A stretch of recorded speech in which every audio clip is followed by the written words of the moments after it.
ठरलं तर मग मालिकेच्या आजच्या भागात चैतन्य साखरपुड्याचं आमंत्रण द्यायला सुभेदारांच्या घरी येतो। सगळे त्याला विचारतात हे नातं संपवण्याऐवजी तू पुढे नेतोय।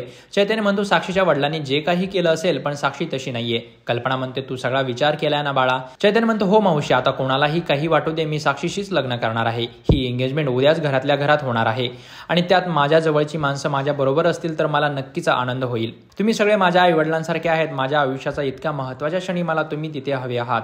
याल ना? प्रताप म्हणतो बघतो, प्रयत्न करतो। चैतन्य निघून गेल्यावर अर्जुन त्याच्या मागे माग जातो। कल्पना सायलीला म्हणते जा सायली, त्याच्या मागे पटकन जा, नाहीतर रागाच्या भरात अर्जुन काहीतरी बोलेल। सगळे विचारात पडतात की चैतन्यला काय झालंय, प्रेम इतकं आंधळं असतं का, याला साक्षीचा खोटेपणा कळत नाहीये का।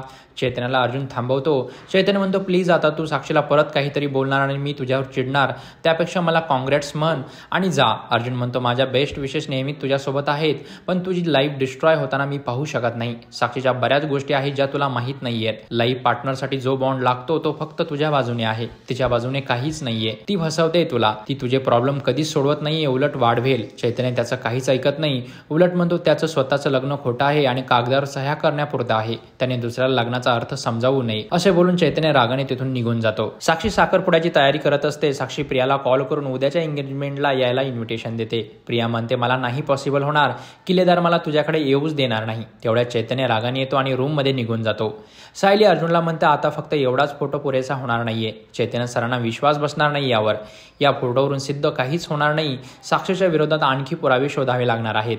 असेच काही आणखीन फोटोज, पत्र असतील जे साक्षी आणि कुणालने एकमेकांना दिले असतील। तेव्हा अर्जुन म्हणतो मी असे काही क्राईम करणारे पाहिले जे क्राईमचे पुरावे कधीच नष्ट करत नाहीत, कारण त्यांना पुराव्यांना पाहिलं की त्यांना आणखीन बूस्ट मिळतो। सायली म्हणते साक्षी पण तशीच आहे, हे पुरावे शोधायला आपल्याला तिच्या घरी जावं लागणार आहे। अर्जुन आणि सायली साक्षीच्या घरात घुसायचा एक प्लॅन बनवतात। साक्षी चैतन्य येऊन विचारते काय झालं। ती म्हणते माझ्या जागी दुसरी मुलगी असती तर नक्कीच सगळेजण आले असते। तेव्हा चैतन्य म्हणते तुझ्यामुळे नाही तर या अर्जुनमुळे सगळी माणसं दूर जात आहेत। त्याला सतत हे प्रूव्ह करायचं असतं की तू कशी वाईट आहे आणि सायली आणि ते कसे जगातले बेस्ट कपल आहेत। साक्षी म्हणते अर्जुन आणि सायली आयडियल कपल आहेतच की। तेव्हा चैतन्य रागात अर्जुनच्या कॉन्ट्रॅक्ट मॅरेजचं गुपित साक्षीला सांगतो। तो म्हणतो अर्जुन आणि सायली ज्या प्रेमाचं प्रदर्शन करत फिरतात ना ते सगळं खोटं आहे, त्यांचं लग्न खोटं आहे, त्यांनी एकमेकांच्या सोयीसाठी केलेलं कॉन्ट्रॅक्ट मॅरेज आहे ते।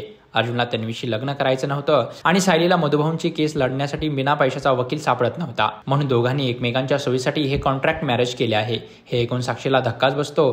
ती म्हणते किती शॉकिंग आहे हे। चैतन्य म्हणते जाऊ दे, आपल्याला काय करायचं आहे सोडून दे विषय। साक्षीला अर्जुनच्या विरोधात एक हत्यार भेटलेलं असतं, इतकी मोठी गोष्ट ती कशी विसरू असे ती म्हणते। सगळेजण हॉलमध्ये चैतन्याबद्दल चर्चा करत असतात।